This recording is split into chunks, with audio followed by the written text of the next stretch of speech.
Welcome to Swala Nyeti, the law podcast that pairs a layman and a lawyer to answer your legal questions of the day. Swala Nyeti is sponsored by the law firm of Kigwata and Company Advocates and is intended for educational purposes only. Welcome to Swala Nyeti, episode 51. I am the lawyer, aka Wakili Harry Karanja. And I am the layman, Gashao Patrick. Wakili, do you have a blackout? Are the lights back where you are? Finally, they're back. I mean, we almost didn't make it for this recording, isn't it? Man, the lights went out. I ran downstairs. I was sure maybe I had run out of units. I'm like, I just bought units the other day. I'm like, somebody's using my units, I swear. I need to find that the whole thing is also blacked out, the whole switchboard. So yes.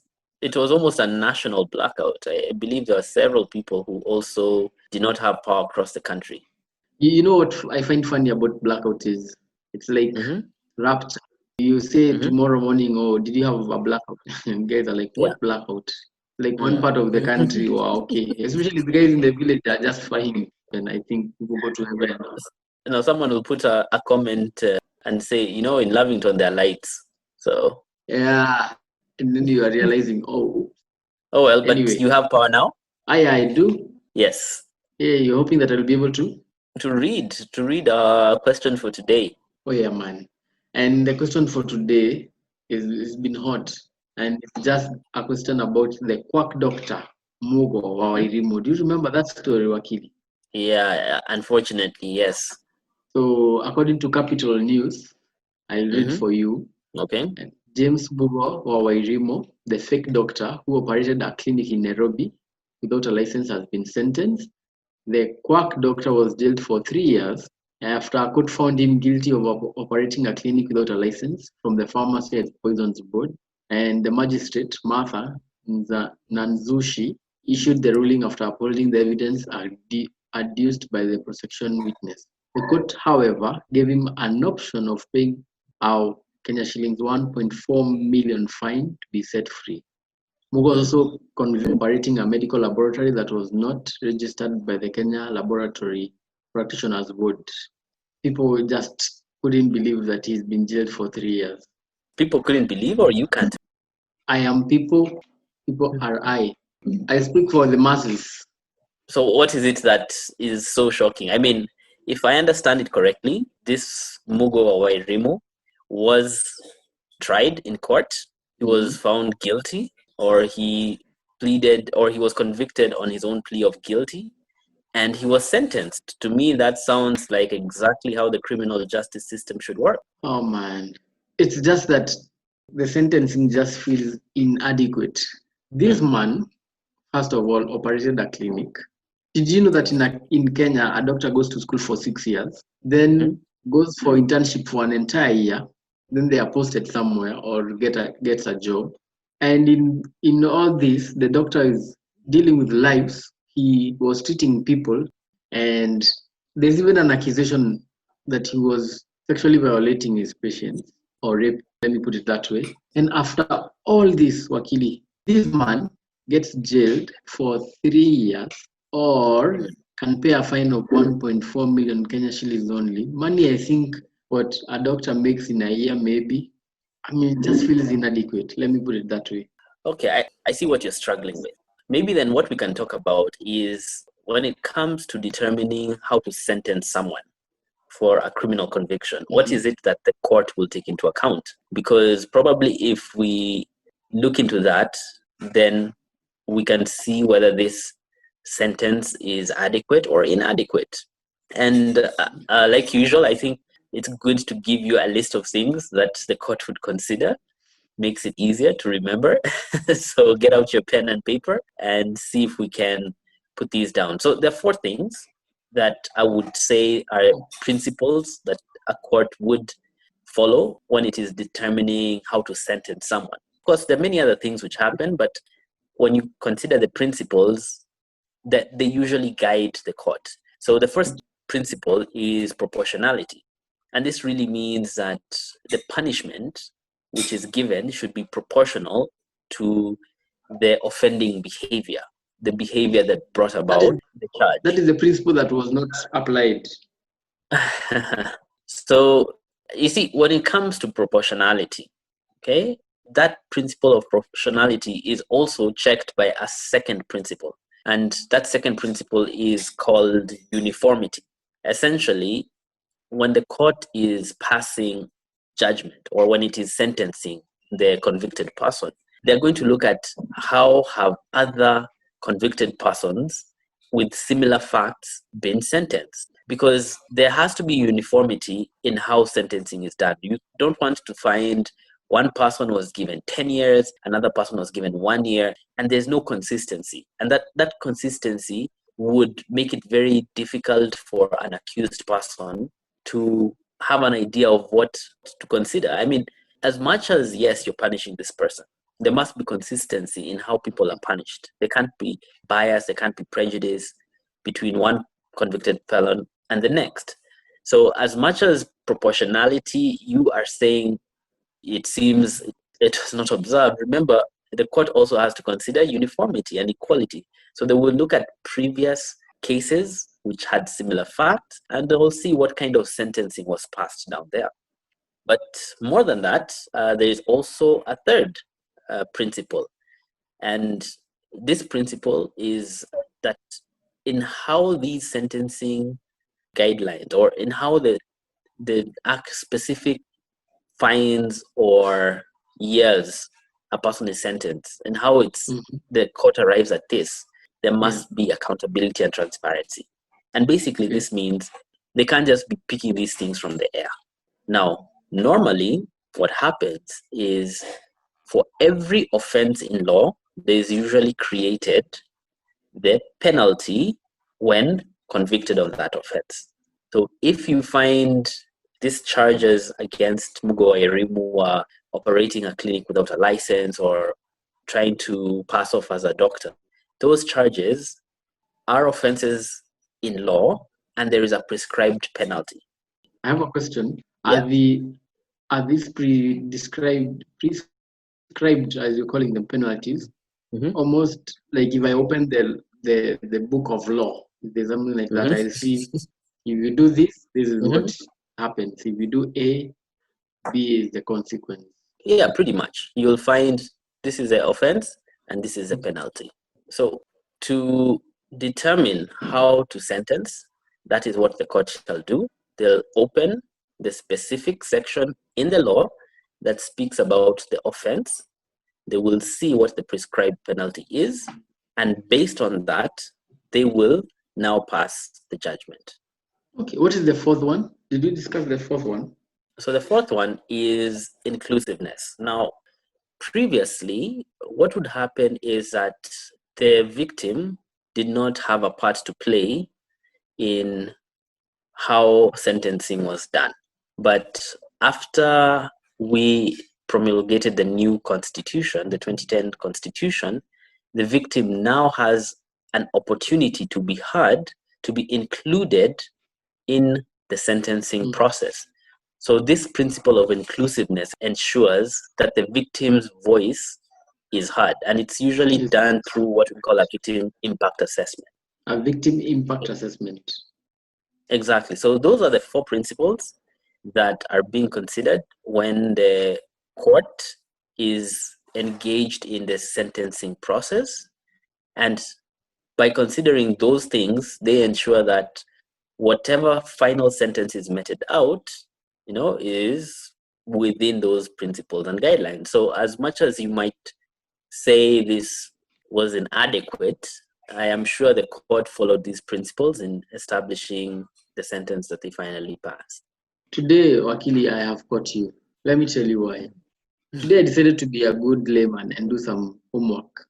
And I found this penalty for unregistered and unlicensed persons practicing from the Medical Practitioners Board.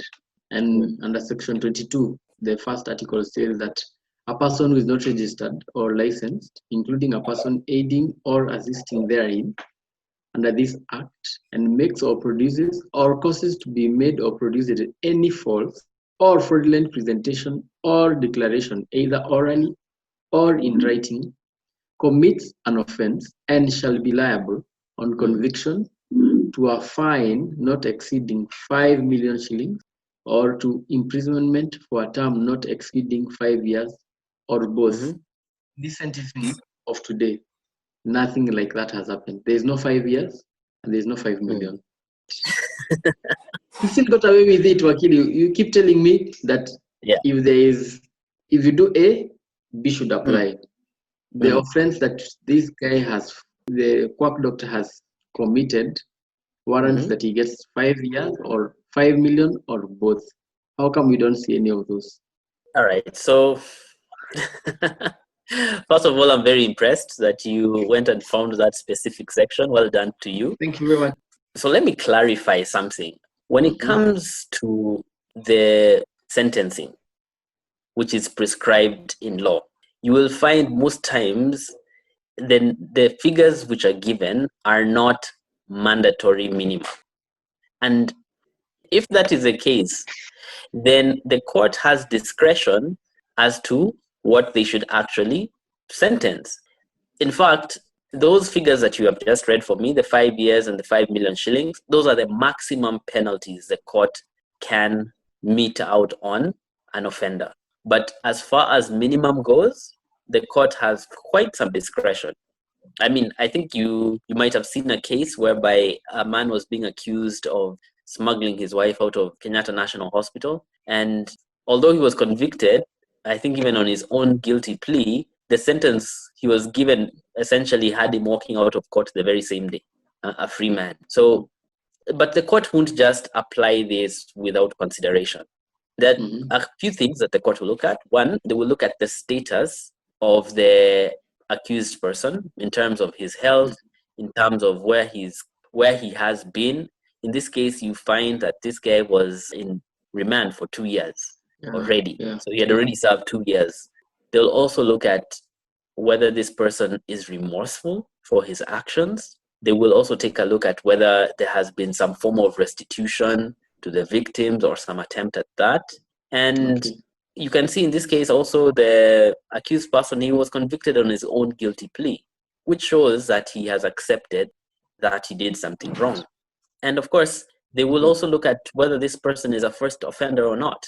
And in this case, I think you can see that in other media, it's been reported that was one of the things which came up, that this is a first offender. So all these things come into consideration when the court is making a determination on what kind of sentence to give out.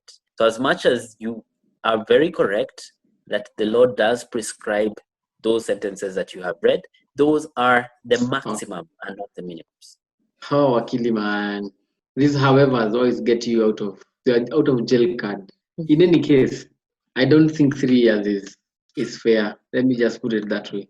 Okay, I hear you, but there's something we need to clarify, because this story, I went back and looked at it, and it seems that the 3 years is being reported in some media, but in other media it's being reported as 11 years. And when I dug further, I discovered that what actually happened is that this doctor was accused of, he was charged with several offenses. I think there were a total of 6 offenses, and each offense had its own sentencing. So what happened, the way it's being reported in the story that you read, they have just taken the sentence which had the highest time, which was 3 years, and they have said that that's what this person is going to serve. But in actual sense, he was convicted of, I think, 6 different offenses, and the cumulative total of all those offenses is actually 11 and a half years. So does that mean then he serves the longest term? Let me say, if, for example, he's been sentenced for 3 years for not having a license, but maybe for something, another offense, he's been sentenced for 6 months. Does that 6 months, those 6 months, are they in the 3 years? That's what I mean to ask. So what happened is, when you are convicted of multiple offenses, the sentencing that is passed out should be served cumulatively, unless the court specifically says that it should be served concurrently. So cumulatively means you finish the first 3 years, then you finish the 6 months, then you do another 12 months, then you do the other 1 year. So they're all cumulative. And that's why I was telling you that the actual time he might serve is 11 and a half years. And even if it's cumulative, is the fine for one or for all? Like this 1.4 million? No, I think that's for all. That is quite interesting then, because if it's not for everything, can I pay part? Can I pay part of the fine and not all, and maybe serve 6 months instead of 3 years? It's possible because each offense carries its own penalty. Wow. Pay some fines and pay off that penalty, yeah, then it's possible you'll be able to meet the penalty for a specific offense, a specific charge. I have nothing more to add, Wakili. Today I thought I had it, but it seems you can always get out of jail, you specifically. And for listeners and viewers, there you have it. The principles for making a judgment are 4: proportionality, uniformity, accountability, and inclusiveness. That is also that the victim is also involved. And in addition to that, the court has, what do Wakili say, the liberty to determine how they apply this all the same. And is it like a final sentencing? When you're sentenced, it's over, Wakili? Is that how it works? Well, any of the parties could always appeal. Oh, yeah. And if they have an argument case, then all that could change. Okay, maybe we have not seen the end of this. But for now, I would like to say thank you very much, Wakili. I must accept that today I feel like you have escaped. But this case, I'm very intrigued and I would like to see how it goes on. And on behalf of Swala Nyeti, from everyone, from us and Wakili, goodbye. Goodbye. You have been listening to Swala Nyeti. Special thanks to our layman, Gashal Patrick, and our lawyer, Harry Karanja. If you have a legal question that you want answered, send us a WhatsApp message on 0708 111 or email us at admin@swalanyeti.org. You can find downloads to all our podcast episodes on our website www.swalanyeti.org.